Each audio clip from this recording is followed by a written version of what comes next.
everyone, my name is Karen, this is my channel RatherBeReading, and today I'm bringing to you a recent reads video.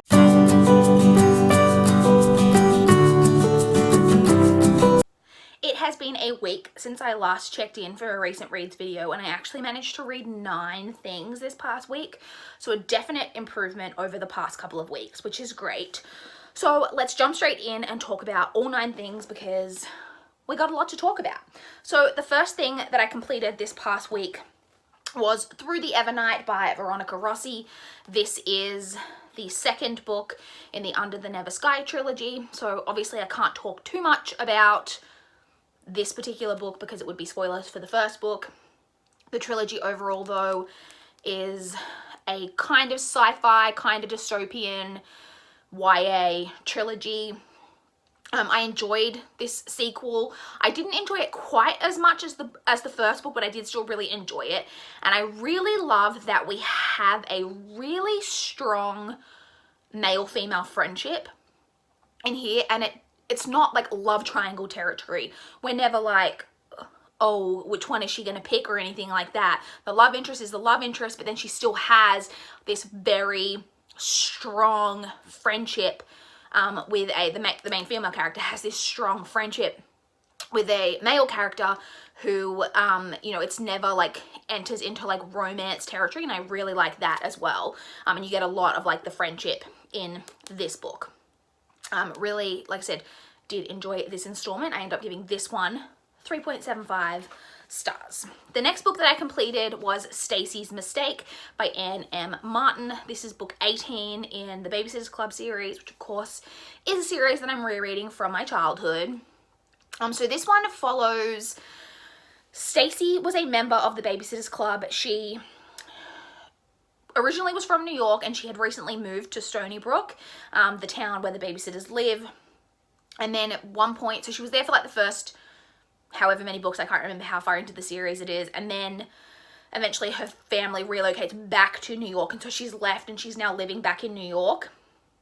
And this one follows the babysitters coming to visit Stacey in New York City. I gave this one 3 stars. Definitely not my favorite in the series. There just wasn't, this one was just okay. I did like that it had some kind of commentary in there on how you view the town that you live in. So Stacey is from New York. She grew up like in New York, and she's kind of a New York snob, if you know what I mean. And she's a little bit embarrassed by her friends and how like touristy they are when they come to New York. But through the book, she comes to learn that actually it's really fun sometimes to view the city that you live in as a tourist and to see all of these like, you know, things and places and do all these things in the city that a tourist might do, and to experience your city as a tourist. I really liked that. There is also a little bit in there of like different friendship groups like coming together, because Stacey has her like New York best friend who like meets the Babysitters Club, and it doesn't necessarily go well, and that's probably something that I think we've all kind of experienced in life sometimes. Not necessarily that it always goes badly, but having different friendship groups sometimes coming together and being worried about whether those friendship groups are going to mesh. So there's a bit of that in there as well. But like I said, this one was just okay. I did still enjoy it. Like I always enjoy these stories. They're never bad, but not my favorite in the series. Like I said, I gave that 3 stars. I then read an ebook novella called Pictures or It Didn't Happen by Sophie Hannah. So this is one of my like Kindle backlist books when I was going through like the old books on my Kindle, and I saw that I'd purchased this a long time ago. That actually is book 8.5 in the Spilling CID / Waterhouse Zayla series. It's got like a bunch of different names, but it's a psychological thriller series written by Sophie Hannah that I really enjoy. And obviously at some point I'd bought this little like in-between novella, and so I read it. It's very loosely connected to the overall series. Like you definitely don't need to read this like for the series. To be fair though, all of the books in the series can be read as standalones. Each kind of psychological thriller mystery is its own standalone story. The overall arc of the series is following a group of like detectives at a particular like police station in the United Kingdom. So anyway, so it's kind of loosely connected to that. I really enjoyed like the first part of this novella. The story of it was really, it's kind of hard to talk about the premise of thrillers of novellas because they're so short. It's basically about this woman who meets a new man and becomes infatuated with him very quickly. However, there is then this person who, so she goes to like deliver something to him at his work, and one of the receptionists like at the office building where he works doesn't outright say it, but seems to be kind of insinuating that there's something untoward about him, and then she starts to like kind of question what kind of man he is. That's kind of the premise of it.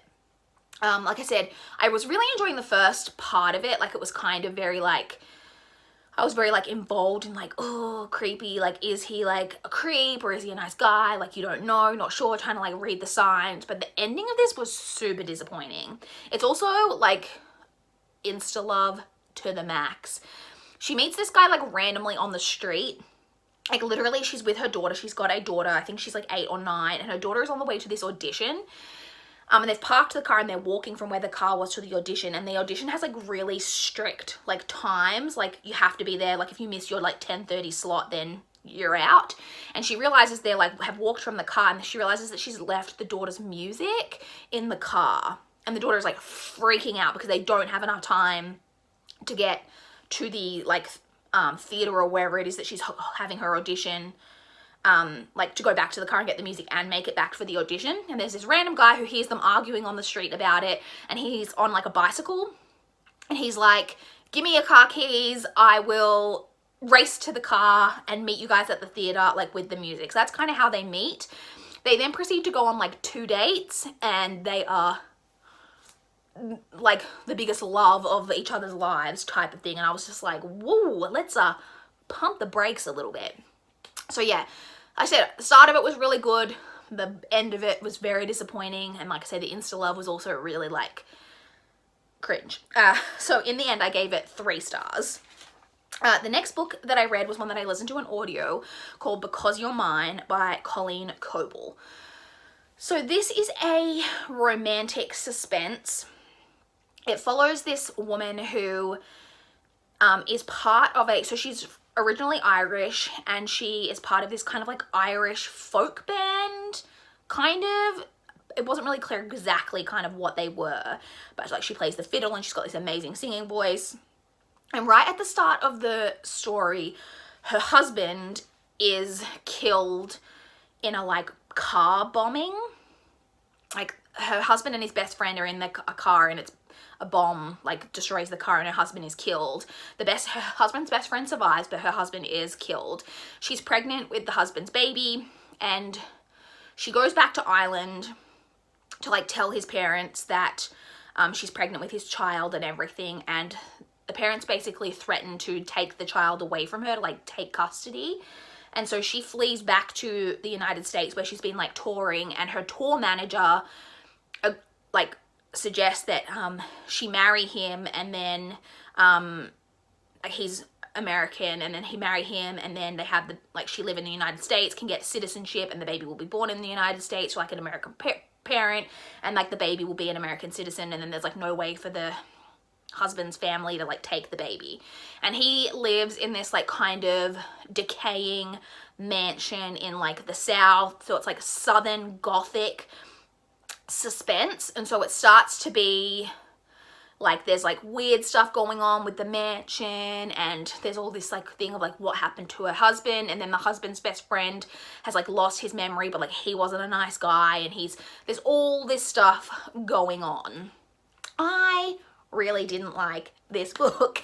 First off, the audiobook, so this is narrated by Devin O'Day, and I don't want to like be like rude about it, but so from what I can gather, Colleen Coble is an American author, and from what I could gather, Devin O'Day is an American narrator, from what I could tell, I'm pretty sure.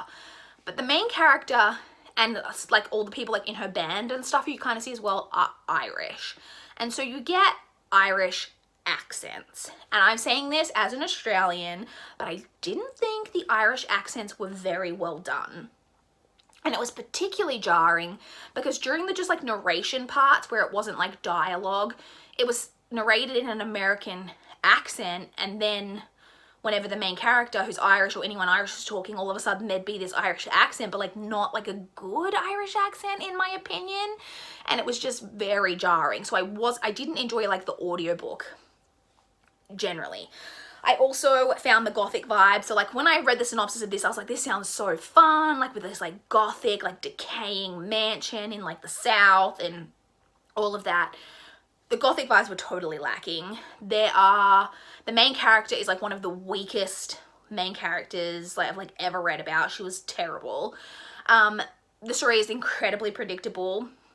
And there are also so many threads that the author like kind of like puts into the story and then just completely drops. Like there's so many things that are like kind of mentioned at one point and then you just never hear about them again. And it's just like, okay, why was that even in there in the first place if you were just never going to pick that like thread back up? So yeah, this story was just unfortunately not a great one for me, and I ended up giving that 2 stars. I then read Into the Still Blue by Veronica Rossi. This is the 3rd and final book in the trilogy.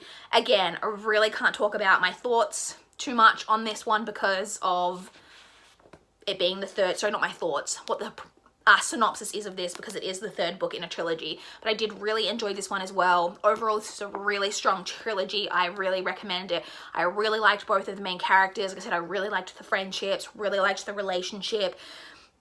It's pretty like action packed, like for the most part, like the whole way through. There's like a lot going on all the time. It's not really like one of those series where there's a lot of slow parts. For the most part, there's like always like something going on to like keep your focus. Really enjoyed it. I ended up giving this 3rd one 3.75 stars as well. I then listened on audio to another book, The Water Cure by Sophie McIntosh. So this is narrated on audio by Hannah Murray, Gemma Whelan, and Morfydd Clark. It's Morfydd. Morfydd? I apologize if I'm not pronouncing that correctly. So this is a really hard to describe book. So this, I don't even know how to describe this. It's described as being The Handmaid's Tale meets The Virgin Suicides, which I can kind of see. It's also described as being like a feminist dystopian, which I don't really think that this story needed to be described as a dystopian, because there's nothing particularly in the story that was dystopic about it to me, because we're basically following these 3 sisters who grew up on an island in like an abandoned hotel. And they grow up with their mother and their father, known as King, and King is like the only man they've like ever had any contact with, because men are dangerous, the outside world is dangerous. And right at the start of the story, King goes missing, like presumed dead, and so it's just the 3 sisters and the mother trying to survive on this island. And it's very strange. I had very mixed feelings about this. Like I said, the whole dystopic part really threw me because I just didn't think it needed to be described as that, because some of the things that I really enjoyed about this story I thought were kind of ruined by the fact that it was technically dystopian. So you have part of the story, and this isn't a spoiler, it's like said in the synopsis and everything, part of the story is that some men arrive on the island. And there's very much this whole thread of male violence against women. It's one of the main themes of the story. And I really liked that at one point, you know, one of the male characters is trying to explain to one of the sisters that the world isn't this like crazy, violent, terrible world that like they've been led to believe that it is, the outside world. And so she's like, says to him, oh, so men like don't commit violence against women? And he's like, oh, awkward, because yeah, they do. And I was like, oh, that's a really good commentary. But then I was like, but it would be, to me, a better commentary if it was just set in like our contemporary day world than if it's supposed to be in this like dystopian world, because that is a commentary on our world today and that there is a prevalent amount of violence against women. And so I don't know, the fact that it was kind of supposed to be dystopian took away from that, because there was nothing in the story to me that was overly dystopian. You could have just had it as this setting on the island. Like, I didn't really get how it was meant to be dystopian. Kind of. Anyway, huge trigger warnings in this, kind of for sexual abuse, but mainly for self-harm. That is a big trigger warning in this story. like I say, I had really mixed opinions on this. There were some parts of it that I really like enjoyed, and then there were parts that were confusing. I actually googled this book afterwards and found, because this was nominated for, I think it was the Man Booker Prize, and so I actually googled this book afterwards and found like summaries of the plot and like discussions about it, and read some of those to like more fully understand what had gone on, because it was kind of confusing. Like I say, so I had kind of mixed opinions, so I ended up giving that one 3 stars. I then listened to yet another audiobook called The Other Daughter by Lauren Willig.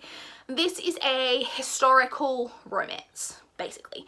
This is set in 1920s London, and we're basically following a girl who has been working as a governess in France when she finds out that her mother is ill, and when she gets the like telegram or whatever, it's several days late, and by the time she gets home to her mother has passed away.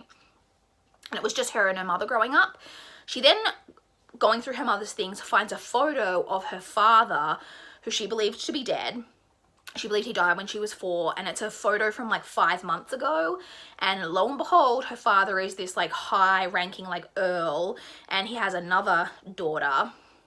And so she basically ends up traveling to London and like taking on this like alternate persona to like infiltrate, you know, the like upper class of London society, to try and kind of figure out like what's going on. I quite enjoyed this story. I really liked the main character. I really liked the setting of like 1920s London. I liked the romance. A lot of the reviews that I read when I finished this and I read it, I like looked at it on Goodreads, a lot of people were saying that they found the romance very underdeveloped and like out of the blue. I didn't, because I could see where the romance was going right from like the very beginning of the story. So I didn't find that, and I did enjoy that. One of the only real issues I had with it was that there's a lot of hatred like in the early parts and like for the most part of the novel of like the main character towards this like other daughter, and it's so misplaced, and like I kind of get it, but it's at the same time it's really frustrating to read, because I'm like, this other daughter didn't do anything wrong. She doesn't know anything about you. She doesn't know that her husband had this like other woman, that, you know, he has this illegitimate daughter, and she hasn't purposely tried to keep you out of the family range. She doesn't know anything about you. So there's like hatred towards her, and like I get it, because, you know, you feel like you're being like replaced and all of this, but like it's so misplaced. And so that could get a little bit frustrating at times, but for the main part I did really enjoy that book, and I ended up giving it 3.5 stars. I then read The Black Box by Michael Connolly. This is the next book in the Harry Bosch series. I'm not even sure like what number I'm technically at in the series, because I think technically this is like book 16 in the Harry Bosch series, but basically every book Michael Connolly writes ends up being in the same universe, and they all intertwine. So I'm basically at this point just reading his books in like publication order. So I think technically in terms of that, it's like book 24 or something. I don't even know, but I'm just kind of reading them all in publication order is what I'm saying. So this is the next one that I needed to read that does particularly follow Harry Bosch the detective. This one was really just okay. When it first started and we first kind of got the case, like, because Harry Bosch is a police detective, the case that he's like kind of investigating for this story, I wasn't that into it, because it's not the type of crime that I'm particularly interested in, which sounds really rude, I recognize. Excuse me as I wipe my nose on my sleeve, because I have really bad allergies / hay fever. And then I just didn't find that, I just wasn't engaged in this mystery. And then there were like no real twists and turns in the mystery, really. And then there's also at one point, which happens kind of sometimes in this series generally, Harry Bosch made what I thought was a really stupid like decision, like career-wise, that I was just like, why would you do that? And like, he makes decisions like that often, but he does it in the name of justice. Like Harry Bosch, his whole thing is everyone matters or no one matters, and he's very like focused on solving crimes, getting justice for the victims, all of that. And so he isn't always interested in following police policy and bureaucracy if it's going to stop him from getting the answers that he needs. But in this particular thing that happens in this, I was just like, that just was dumb. Like, I feel like you still could have done what you needed to do and solve this crime without doing this like stupid thing that he did. So that was a little bit frustrating as well. So I still like enjoyed it, because I always like enjoy these stories, but it wasn't my favorite. And in the end, I gave that 3 stars. And then the final book that I read this past week was Saga Volume 9 by Brian K. Vaughan and Fiona Staples. I finally read Volume 9 and I really, really enjoyed it. The ending of this one was just as devastating as everyone said that it was, particularly given that we're on like a year hiatus. I'm not even sure when like Volume 10 is when that's supposed to be coming out. And I think I read that Brian K. Vaughan has said that we are halfway through, that the point, like this one was halfway through, so I presume that there's going to be 18 volumes overall. There is something to be said for the fact that I think I would enjoy these installments more if I read them, like binge read the whole thing, because it has been so long since I read Volume 8 that it does take me a while to remember the like particulars of exactly where we're at with the story, but I did still really enjoy it, and in the end I gave that 4 stars. Very quickly, just to touch on what I'm currently reading, I am currently reading Coop Bartholomew is Dead by Rebecca James. Rebecca James is an author that I've read. She's an Australian author. I've read a couple of books by her and I've not like loved, but I've enjoyed everything I've read by her. This one is kind of like a very typical, so she writes, I don't know if everything she writes is, but everything I've read by her has been like YA/new adult thrillers. And this one is very like tropey type of thriller premise, in that it's basically about Cooper Bartholomew is dead, in case you couldn't tell by the title, and he is found at the bottom of a cliff and it is assumed that he has committed suicide. His girlfriend does not believe that he committed suicide. They were in love, they were happy, and she doesn't believe that it's suicide, and it's basically about uncovering the truth. You do get, I'm only 38 pages in, so I've barely started, but already so far we do get now and then. So we've got kind of the time after his body's been discovered, and then we also have gone back in time and we're getting kind of from like, basically kind of from the beginning of his relationship with the girlfriend, I presume, going to lead up to his eventual death. And we do have multiple different perspectives. We've got his perspective, the girlfriend's perspective, his best friend's perspective, and then like another girl like perspective. And so far so good. Like I said, I'm only 38 pages in, so not that far through this, but I am enjoying this so far. So that's it. That is everything I have read recently, what I am currently reading. I would love to chat with you guys in the comments down below to discuss what you guys have been reading, or if you have read anything that I've been reading and have any thoughts on it. I would love to know. Please like this video if you liked it. Please subscribe if you want to see more from my channel. That is all I have for this video today. Bye guys.